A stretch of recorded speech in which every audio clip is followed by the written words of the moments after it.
El siguiente ponente se llama Francisco de Jon Sarmiento. Él es abogado egresado de la Universidad de los Andes, mención magna cum laude. Es especialista en Derecho Administrativo por la Universidad de los Andes. Es especialista en Justicia Constitucional por la Universidad de Castilla-La Mancha de España. Es doctorando en Ciencias Organizacionales con GILOC Fase Jula. Fue abogado de servicios jurídicos de la Universidad de los Andes durante bastante tiempo. Fue jefe de división de litigio de servicios jurídicos de la Universidad de los Andes durante 7 años y es hoy en día profesor asistente de medicina legal de la Escuela de Medicina de la Facultad de Ciencias Médicas de la Universidad de los Andes. Curiosamente, ya que es experto en derecho administrativo, pues su tema se titula Aproximación al recurso jurisdiccional de reclamación de prestación de servicios públicos. Den una bienvenida al profesor Francisco de Jon Sarmiento, que por cierto, para la profesora García, este señor aquí también es oriundo del Zulia, para que sepan.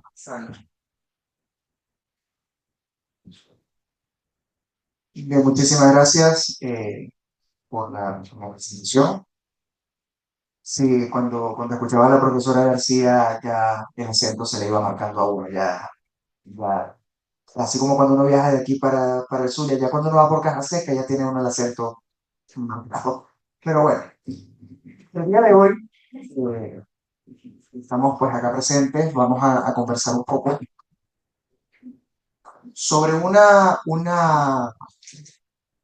figura, una institución poco utilizada por lo poco conocida.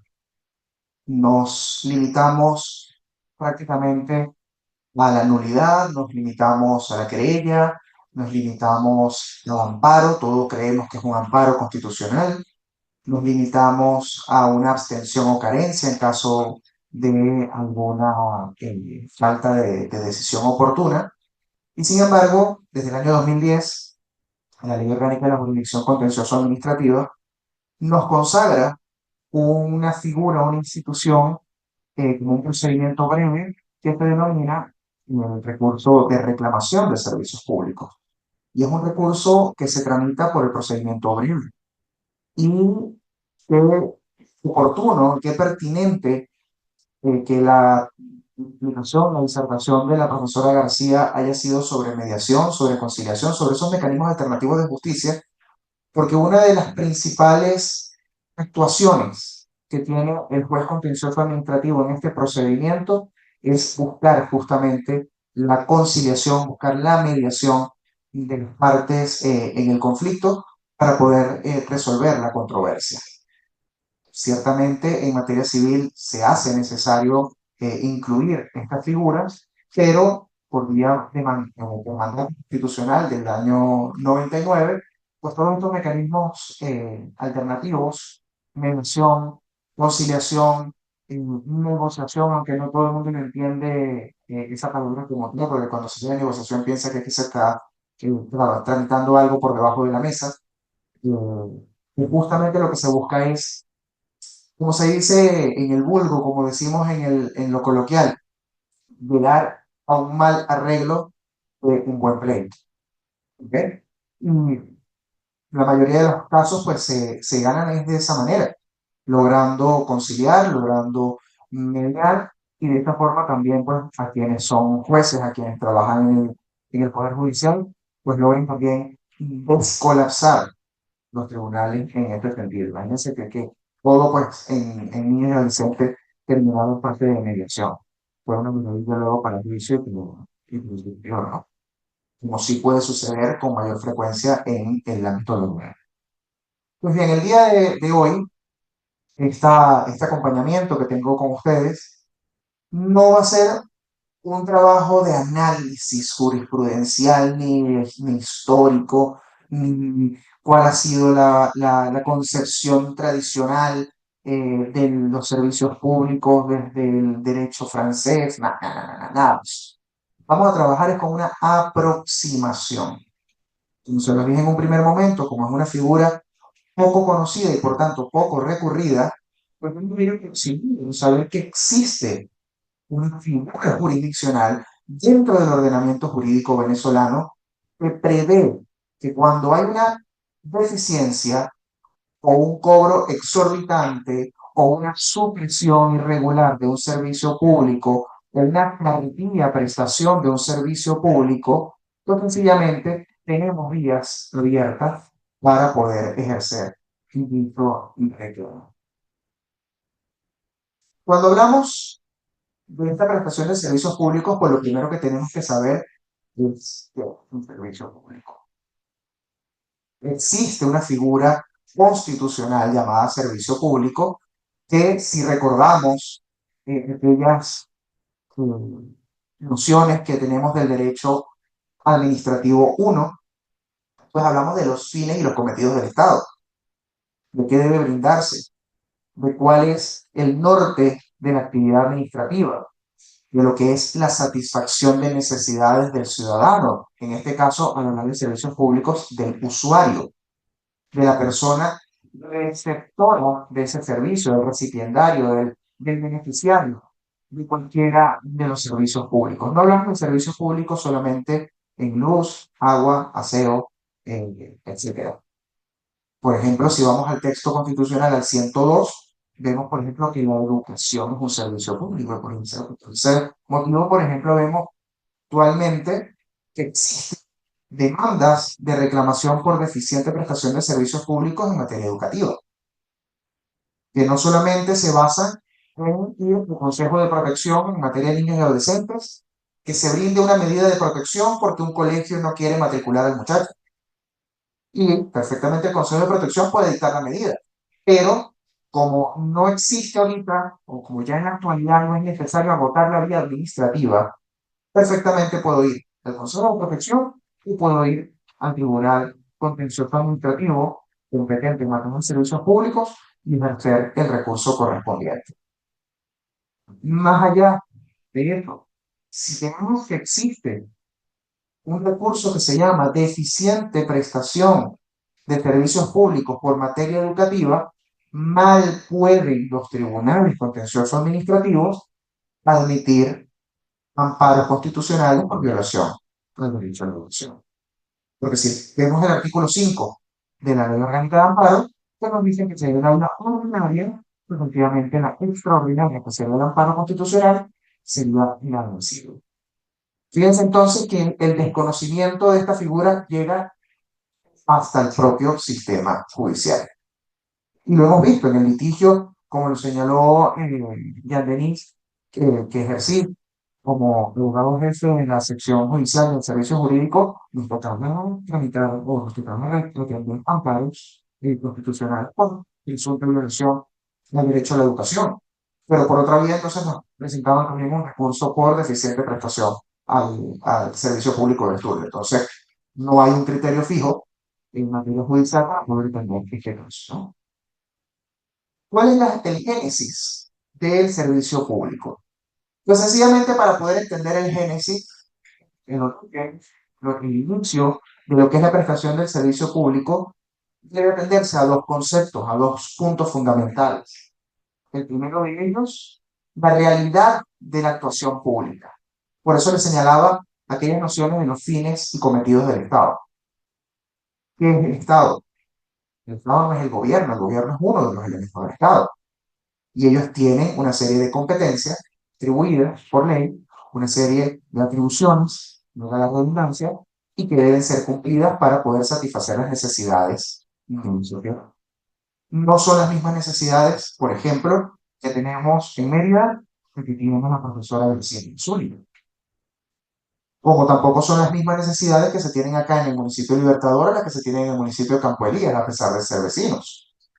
Ni el estado Mérida al estado Trujillo, al estado Táchira, a pesar de ser vecinos, porque todo parte de las realidades sociales de cada comunidad. Entonces, partiendo de esa realidad social, existe una actuación pública. Partiendo de esas necesidades locales y propias, existe una actuación pública para poder brindar esa satisfacción. ¿Y cómo se entiende entonces el servicio público? Partiendo de esas realidades, se elabora el concepto propio. Electricidad no es lo mismo en Mérida que en el Zulia. Se va la luz en Mérida, y por lo menos alguna calma tenemos con el clima, pero que diga la profesora García si te va la luz en Maracaibo, si va a ser la misma necesidad que tenemos nosotros acá. Entonces el concepto de ese servicio va a ser diferente también de acuerdo a esa realidad. ¿Cómo se presta? ¿Cuáles son las clases de prestación? ¿Y por qué te presta? Pues sencillamente se tienen dos teorías. Afortunadamente o desafortunadamente, dependiendo del punto de vista, y me parece sumamente raro, no ha salido, como en todo lo que hay en derecho, cuando hay una teoría sale una ecléctica, una mixta, que no, y hacen la acogida por todo porque agarra de uno, agarra de otro, y tenemos una sola. Y el derecho antiguo, que es la más cercana a la realidad. Pero en materia de servicios públicos tenemos hasta ahora dos teorías. La teoría clásica, porque el Estado presta todo, y la teoría moderna, en la que el Estado es una de las modalidades de prestación, porque entonces tenemos prestadores de servicio distintos al Estado por vía de concesión, empresas privadas que prestan servicio por vía de concesión, tenemos empresas públicas que prestan el servicio, Aguas de Mérida, Compañía Anónima, por ejemplo, Corpoelec, que es otra compañía anónima que prestan el servicio, y que tanto empieza a verse una especie de descentralización o desconcentración de esta función pública para poder llegar a mayor cantidad de gente y poder brindar esta satisfacción. No se trata de limitar, se trata de llegar a más gente, se trata de acondicionar las realidades que tenemos, se trata de acondicionar la infraestructura, se trata de acondicionar los elementos que tenemos para que la prestación sea eficiente y efectiva. No vayamos a la frase de Claudia Sheinbaum en México, o decir que pagaron menos electricidad, consumamos menos. ¿Ok? Sino que si vas a consumir más, pues tendrás que pagar más y ese recurso se invierte en mejorar la infraestructura eléctrica. Así es sencillo. Pero hay que saber, hay que lograr entender esas realidades a las que hacíamos mención en un primer momento para poder acoplar, para poder adecuar la prestación de servicio y no quedándonos en el pasado. Sabemos que el avance tecnológico es innegable, es inmediato, no es a diario, es a segundos que hay un avance y por tanto, pues la solución cuando se va la electricidad pues, no es prender un mechero con aceite, porque tampoco tenemos para comprar veinte, sino establecer o habilitar, por ejemplo, otra estación eléctrica para que cuando se caiga uno, que venga otra. Cuando se va el agua, porque cayeron tres gotas de agua de lluvia, entonces pues habilitar otro dique, por ejemplo, para poder seguir prestando el servicio. De tal manera que la prestación a la prestación que estamos haciendo mención, pues sí, simples o siempre van a estar de la mano con las realidades que señalábamos al principio. Del origen del servicio se entiende el tipo y la clase de prestación que se da. De las necesidades de una comunidad se entiende cómo debo prestar ese servicio. De las necesidades de un sector, porque incluso dentro de una comunidad los sectores son diferentes, de las necesidades de un sector se entiende cómo debo prestar el servicio. ¿Cómo lo voy a prestar? Pues a través de cualquiera de las figuras, bien sea por prestación directa de la administración, o bien sea a través de los prestatarios que proporciona y que concesiona la propia administración. Bien, cuando hablamos de esas pretensiones procesales, ¿qué es lo que quiero con este recurso? ¿Qué es lo que busco? Pues debemos atender nuevamente a varias consideraciones, tres en específico. La naturaleza jurídica de esa prestación, cuáles son esos supuestos litigiosos y qué es lo que quiero. Recordemos esas nociones pues, del derecho procesal de lo que es la pretensión. ¿Qué pretendo? ¿Qué quiero? ¿Qué busco al momento de accionar el Poder Judicial? Al hablar de la naturaleza jurídica, pues sencillamente la materia procesal es una demanda de prestación de servicios, por tanto, de conexión. No todos la tienen, vamos a estar claros también, porque incluso hay teorías, hay doctrinas que dicen incluso que el hecho o la facilidad o la potestad de demandar la reclamación de un servicio público ni siquiera es un derecho, Sencillamente es algo que lo ejerce el que lo tiene. Cuando uno se pone a leer ese texto, uno dice, más o menos, ¿qué es esto? Todos somos usuarios de servicios públicos. ¿Cómo es que lo ejerce el que lo tiene? Una tesis, por ejemplo, de la UCAP, no recuerdo ahorita su autor, para el título de especialista en Derecho Administrativo, decía, una acción que no equivale a un derecho, sino una acción meramente particular porque solamente puede ser ejercido el usuario de un efecto. Vale, perfecto. Sí, imaginemos aquí en Santa Elena, en Mérida, que hay un sector en el que se va la electricidad y en otro no porque está cerca de los picos. Entonces no todos tienen el mismo beneficio y por tanto al que se le va la luz es el que puede reclamar, el que vive cerca del hospital pues no lo requiere. Es perfecto, pero es que todos vamos a beneficiarnos de la electricidad. Todos somos sujetos legitimados para poder ejercer el reclamo en cualquier momento.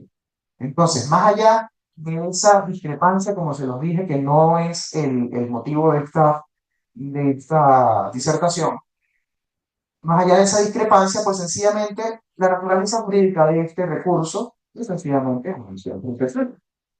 Es una acción jurisdiccional, no es un reclamo ante una sede o un órgano administrativo, que se puede hacer.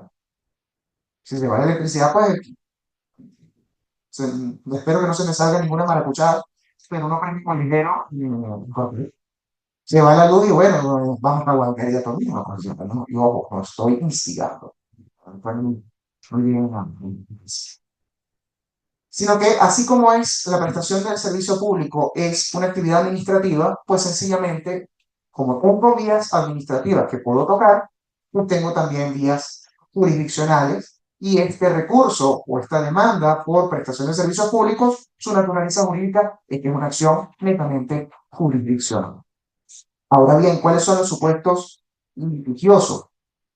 Cuando hablamos de esos supuestos litigiosos, hablamos de tres en específico. Relativos al nacimiento, cuando hablamos de la relatividad, cuando hablamos de esa noción al nacimiento, hablamos de que si en un lugar, por ejemplo, fijaron un wifi libre, pues sencillamente que es para todos los que están cerca de la localidad, pues a nadie se le puede limitar el grupo. Y si a alguien se le niega el derecho a tener acceso a ese wifi libre, por ejemplo, pues sencillamente puede reclamar. Es algo que se está brindando nuevo, se están haciendo nuevo y que es un beneficio para todos. No podemos hablar en este caso ni de la electricidad, ni de la luz, perdón, ni del agua, ni de la telefonía, porque son servicios anteriores. Aquí vamos a hacer mención, por ejemplo, al funcionamiento y la extinción. Pero cuando hay un funcionamiento nuevo, pues si alguno se siente limitado en ese nacimiento del servicio, puede reclamarlo. Y no solamente en cuanto a la prestación, por eso ya vamos a ver que el funcionamiento se deriva en dos, porque el derecho puede nacer, sonó como novela, el derecho puede nacer cuando la administración o la empresa concesionaria lo habilita, caso Wi-Fi, cuando al usuario le nace el derecho de tener acceso al mismo. Cuando al usuario le nace el derecho, por ejemplo, en caso de que una nueva universidad autorice su creación y funcionamiento y el joven aún está en etapa escolar, en el momento en que se gradúe de bachiller, le nace su derecho a inscribirse en la universidad nueva, por ejemplo. No lo va a hacer en el momento en que nace la universidad, lo va a hacer en el momento en que le nace su derecho a matricularse en esa universidad. ¿Ok? En el caso del funcionamiento, va de la mano con lo que acabo de señalar, porque el funcionamiento debe ser constante, debe ser eficiente, debe ser eficaz. Y estos supuestos litigiosos van a tener dos vertientes, ante la administración pública, que no se lee allí porque está tapado por la pantalla, y del prestatario. Fíjense que no es del usuario, porque el usuario nunca presta el servicio, el usuario lo recibe. ¿Quién presta el servicio? La administración de forma directa, o la empresa, o la institución, o la figura prestataria. de tal manera que ese funcionamiento tengo que tenerlo presente y en cuenta para saber quién va a ser mi sujeto pasivo en el momento de entablar la acción correspondiente. Si, por ejemplo, el servicio lo presta la alcaldía del municipio Libertador, pues mi sujeto pasivo será la alcaldía. Pero si lo presta una compañía anónima cuyo capital accionarial está compuesto en más del 50% por el municipio, no la alcaldía, sino el municipio, pues sencillamente va contra la compañía. Es decir, yo tengo que entender quién es el sujeto procesal. La nación, el Estado o el municipio. Ya sabemos que las alcaldías, la gobernación o la presidencia no tienen personalidad jurídica, lo que tienen son los niveles o las entidades políticos territoriales. En tanto que fundaciones, asociaciones, empresas públicas, si tienen una autonomía y personalidad jurídica propia, por tanto puedo accionar contra ellos. Entonces, al momento de entablar la demanda, debemos tener claridad de quién presta ese servicio, por parte de quién funciona. Porque si yo presento una acción de reclamación de servicio contra el Estado de Mérida, por poner un ejemplo, que estamos acá en la entidad, pero resulta que el servicio realmente es de Aguas de Mérida, compañía anónima, se supone que tiene que ir declarando en los mentiras, porque es sencillo. O viceversa. ¿Ok? Y por último, relativos a la extinción de los servicios públicos.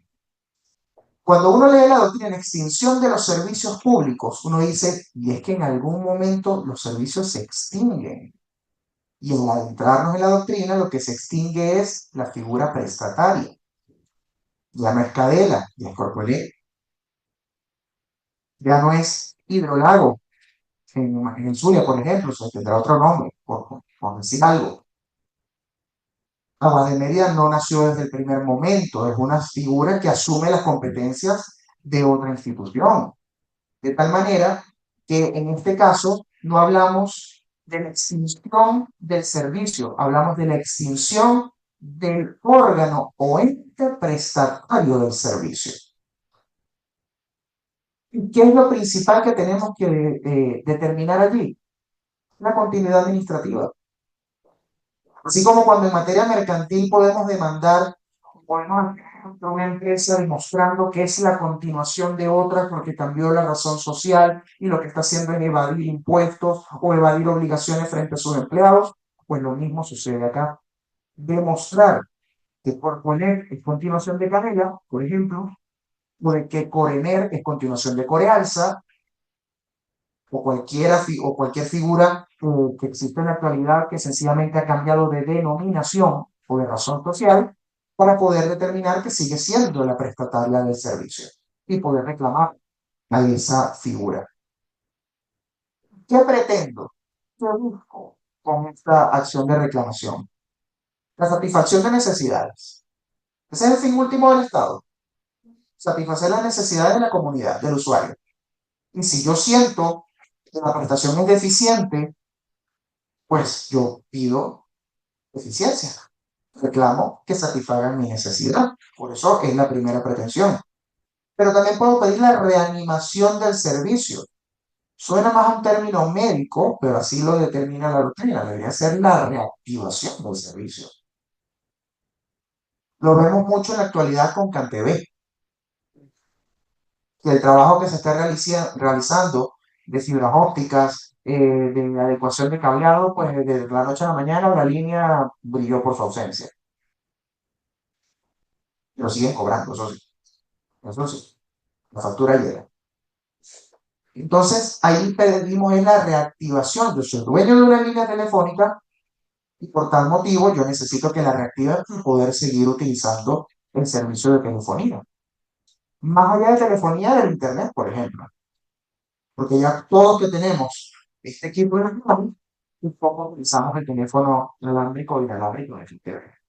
En mi casa en estos días teníamos como 13 años que no sonó y por allá sonó. Pues, no, o sea, no perdimos el teléfono. No, no, no, hay sí, no son, pues, o sea, caballo, Pero lo reaccionamos para decir que tenemos una cultura pendiente. La otra pretensión que podemos utilizar es la adecuación del servicio. Imaginemos, eh,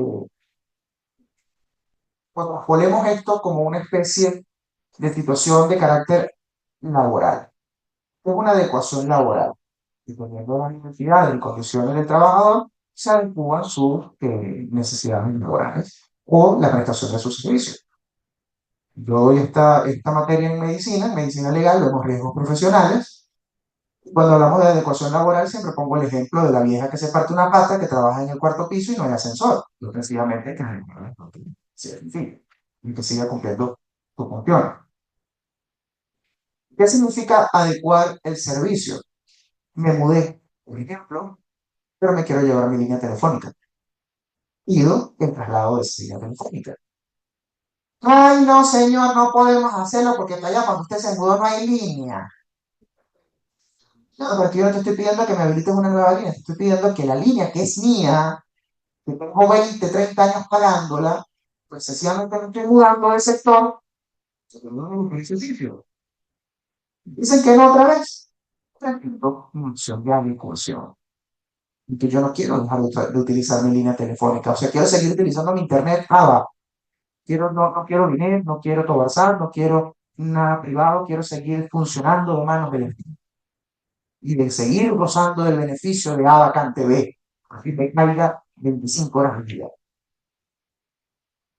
Esa sería la reclamación por esa adecuación. Cuando hay un cambio de condiciones desfavorables para el usuario y sencillamente pido que se adecue esa prestación, porque no es una prestación deficiente, ni sencillamente la estoy pidiendo una reactivación porque me dejaron de brindar el servicio, significa es que estoy pidiendo que las condiciones actuales se adecúen a mis necesidades. Y por último, ajuste de tarifas. Hay cobros exorbitantes, hay cobros extemporáneos. Pongo un ejemplo de hace 20 años, en casa de un familiar, salió la factura del agua por N cantidad de millones de bolívares en esa oportunidad, en una casa donde solamente vivían dos personas, y en la misma Aguas de Mérida, no era Aguas de Mérida en esa oportunidad, no recuerdo exactamente el nombre en este momento, Hidroandes, exacto, gracias María, con 25 de y mi tía le dice, pues precisamente no tengo ni una bañera. Me están cobrando esta cantidad. No voy a pagar. Si no paga, le cortamos el servicio. Pues corten mi baño que es mi mamá. Le digo. Me voy para donde mi mamá y el nieto que se vaya donde la abuela. Pero ¿cómo voy a pagar yo por un mes un monto que ni tres piscinas cuando somos dos personas en un apartamento?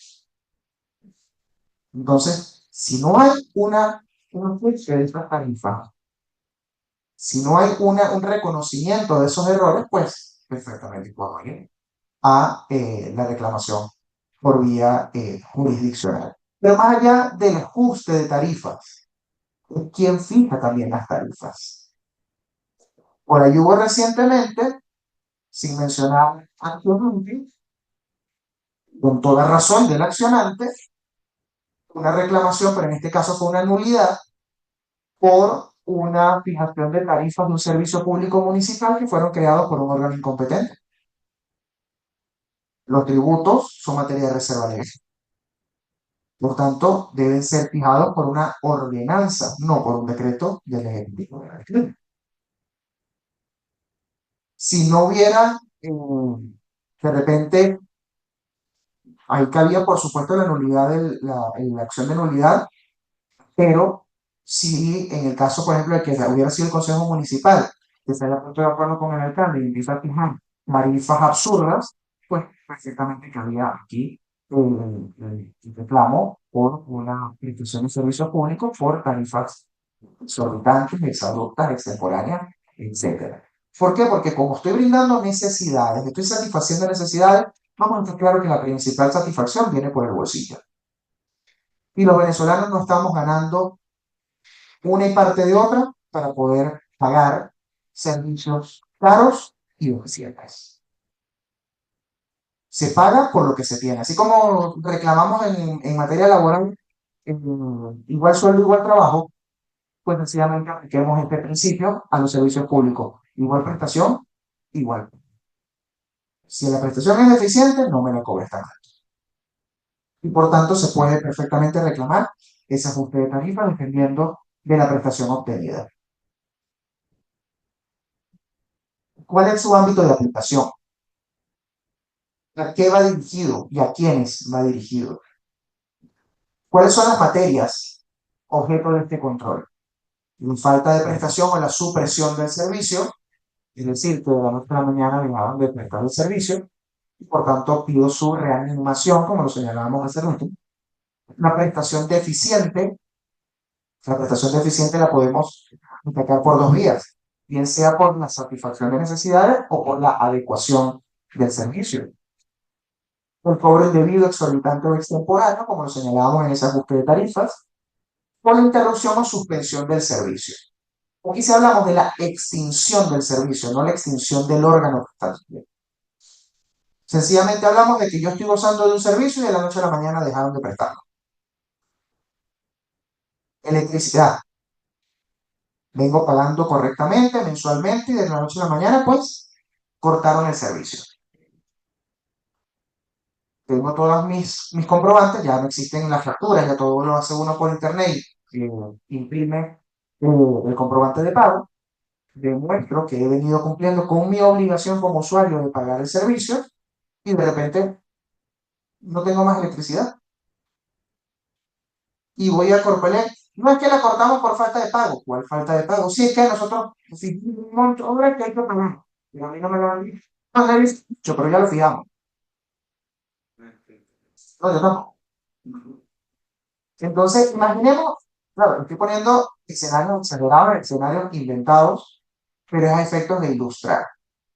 Entonces, cuando hay una supresión o una extinción del servicio que no del órgano que lo presta, también podemos hacer la reclamación porque en fin de cuentas, buscamos el seguir usando y beneficiándonos de este servicio porque es una necesidad.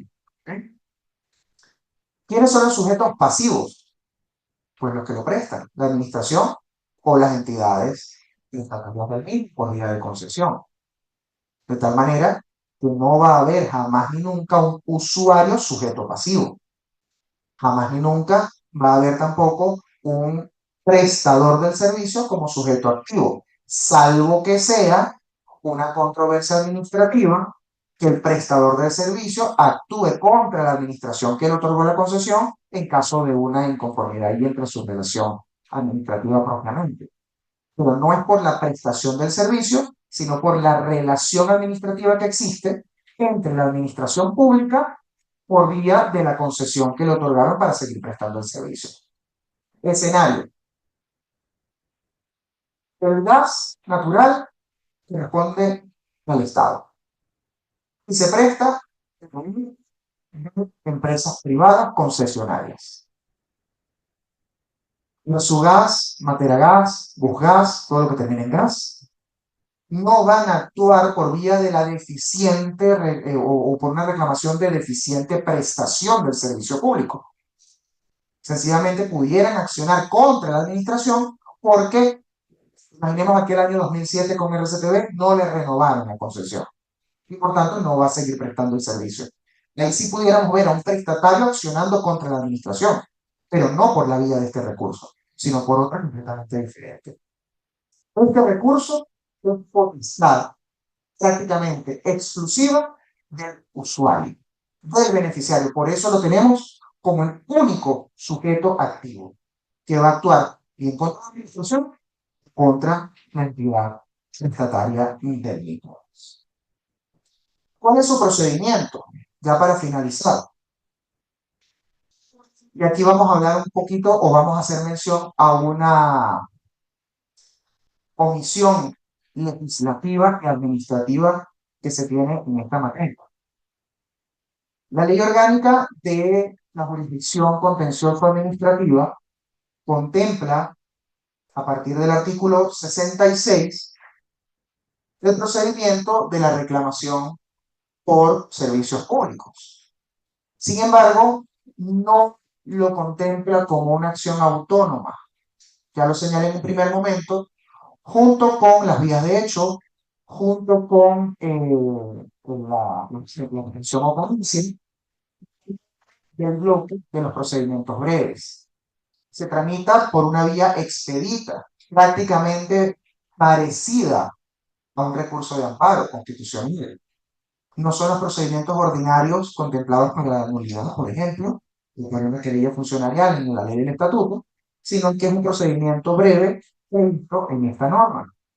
El artículo 66 nos presenta que se presenta la demanda. Nos habla de la demanda, no nos habla de la opción, nos habla de la demanda. Se presenta la demanda con los requisitos establecidos en el artículo 33, los requisitos comunes para todas las acciones que se ventilan en la jurisdicción contencioso administrativa. En esa oportunidad se pueden recurrir, se pueden requerir que se decreten medidas cautelares para seguir usando el beneficio hasta tanto se dicte la definitiva. Y el artículo 69 se establece que admitida la demanda, se podrán decretar las medidas cautelares que han sido requeridas, por supuesto, si cumplen los requisitos previstos en el Código de Procedimiento Civil. El Formum Bonis Juris, el Periculum in Mora, Periculum in Damni, etc. Ahora bien, ¿ante quién se presenta este recurso? ¿Ante quién se presenta esta acción? Y lo digo para no cometer el error de que vayamos todos donde Silvia, el contencioso administrativo, el superior estado del contencioso administrativo, y sencillamente vamos a tener una declinatoria de competencia. La ley orgánica de la jurisdicción contencioso administrativa dice que esto es materia de los tribunales municipales en lo contencioso administrativo. Una vaina que no existe.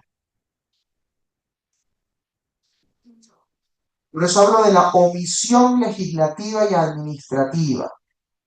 La ley es del 2010, estamos en el 2025, 15 años, y el Poder Judicial en sede administrativa no ha creado los tribunales municipales en lo contencioso administrativo.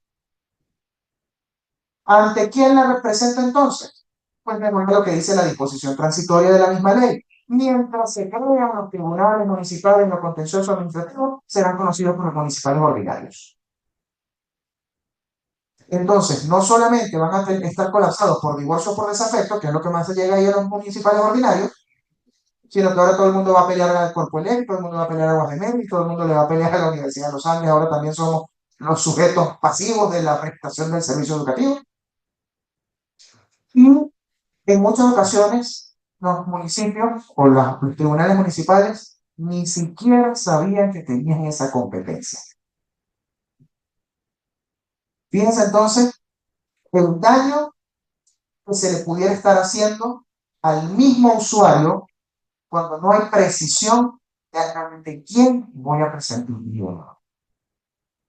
Insisto, 15 años demora en crear un tribunal especial para tal fin. En crear un tribunal para poder brindar la satisfacción de algo que estoy reclamando. Entonces, a falta de estos tribunales de municipios contencioso administrativo, pues sencillamente los ordinarios actuarán en sede contencioso administrativa para poder atender esta reclamación. Permitida la demanda, se libra la citación, artículo 67 de la misma. Pero más que para citar a la persona, más que un emplazamiento, es para requerir el informe de por qué esta deficiente reclamación. ¿Por qué existe una demanda contra ellos? Díganme qué es lo que está pasando, porque tenemos a Juan López, tenemos a Pedro Pérez, tenemos a María Suárez, tenemos un poco de personas reclamando la prestación de un servicio. ¿En qué están fallando ustedes?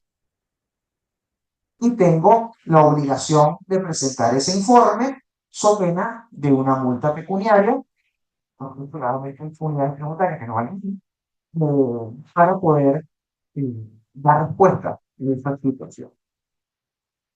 Recibida también la demanda, se envían notificaciones a órganos involucrados en el asunto. ¿Cuáles son los órganos que deben recibir la notificación y que se hacen parte, no solamente voluntaria, sino parte de buena fe en este proceso. La Defensoría del Pueblo, el Ombudsman que garantiza los derechos humanos, la SUNDE, la ley todavía me habla del INDEPAVIS, recuerden que es una ley del 2010 y aquí en Venezuela estamos acostumbrados a cambiar de nombre como cambiar de país. Entonces, hoy en día es la SUNDE, que estamos también llamados a notificar a los consejos comunales, al Ministerio Público y cualquier otra institución que se considere necesaria para la resolución de un conflicto. Hechas todas las notificaciones, consignado el informe del citado en tiempo útil, dentro de los 10 días hábiles siguientes, se tiene la audiencia oral y pública, en presencia del juez municipal, actuando en sede contencioso administrativa. Y aquí vemos un poco lo que manifestaba la profesora Laura, perdón, que esto es materia, un juez que conoce materia civil, pero que tiene que manejar los mecanismos alternativos de resolución de conflictos. Porque actuando en sede contencioso administrativa, lo primero que va a hacer el juez como director del proceso, como director del debate, es lograr la conciliación de partes de ese proceso. El usuario reclamante o demandante y la institución reclamada o demandada o requerida, el tribunal los insta, los exhorta en este caso, es más una invitación que una orden, que logren a una conciliación, una mediación de cómo brindar ese servicio de manera eficiente, de manera oportuna. Si se logra, pues perfecto, el tribunal lo homologa y pasa con autoridad de cosa juzgada. En caso de no poder hacerlo, o en caso de no lograr esa conciliación, yo sencillamente debo irme, de acuerdo con el artículo 70, a establecer cronológicamente y de forma sucinta toda la situación de reclamo. Es decir, exponer de forma honesta los hechos que estoy reclamando, cuál es el objeto de la, cuáles son mis pretensiones, tener claridad de que si es una supresión, si es una practicación de las propiedades, si es una extinción del servicio, etcétera. Tener precisión de qué es lo que quiero, pero que no llegue a suceder en alguna oportunidad. En primer día se estaba pidiendo la prohibición de entrada de menores a una localidad y terminó la persona reclamante pidiendo al tribunal que se cambiara la zonificación de la lugar para que el espacio sea reubicados. Si me están mirando así, que no entendieron, yo que era parte del proceso tampoco entendí. ¿Qué más o menos es lo que se decía en esa oportunidad? Señor juez, que los niños no entren a tal lugar. Por tanto, pido que se cambie la zonificación para que se le quite el permiso al lugar. El derecho da para todo, cada quien interpreta como las rancheras, pero bueno.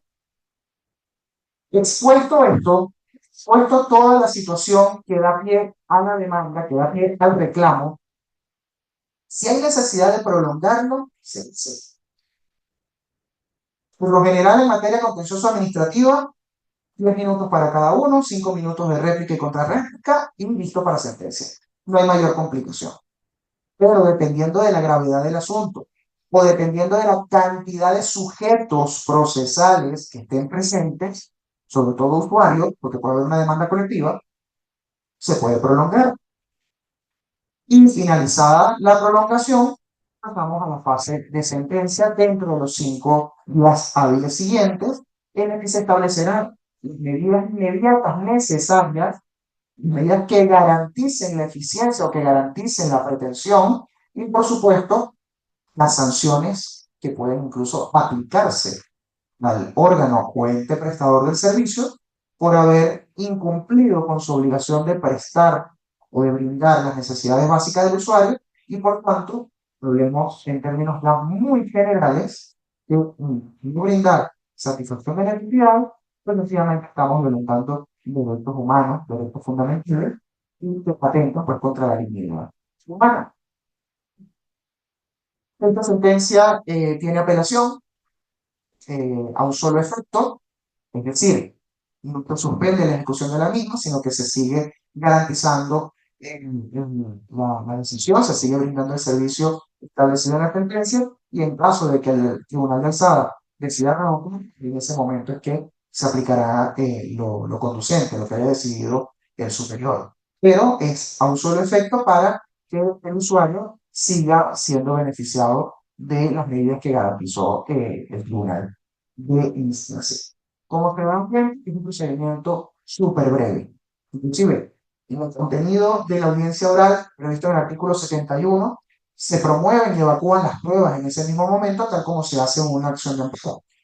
De manera que no hay que fijar nuevas audiencias para evacuación probatoria, para hacer para fijar pues, nuevos lapsos procesales en una instrucción probatoria que no está prevista allí. Se presenta, se promueven y se evacúan las pruebas que haya número. Como le dije, esto más es una aproximación, presentarles una figura que existe, que no todo el mundo maneja, por lo desconocida, a pesar de tener 15 años de existencia en esta ley, y que todos nosotros como usuarios de servicios públicos tenemos el derecho, tenemos la legitimidad de poder accionar cuando lo consideremos oportuno. Dicho esto, pues a todos, cada uno de ustedes, muchísimas gracias por la atención y quedo atento a cualquier pregunta, bueno, cualquier pregunta que consideren realizar. Muchísimas gracias a todos.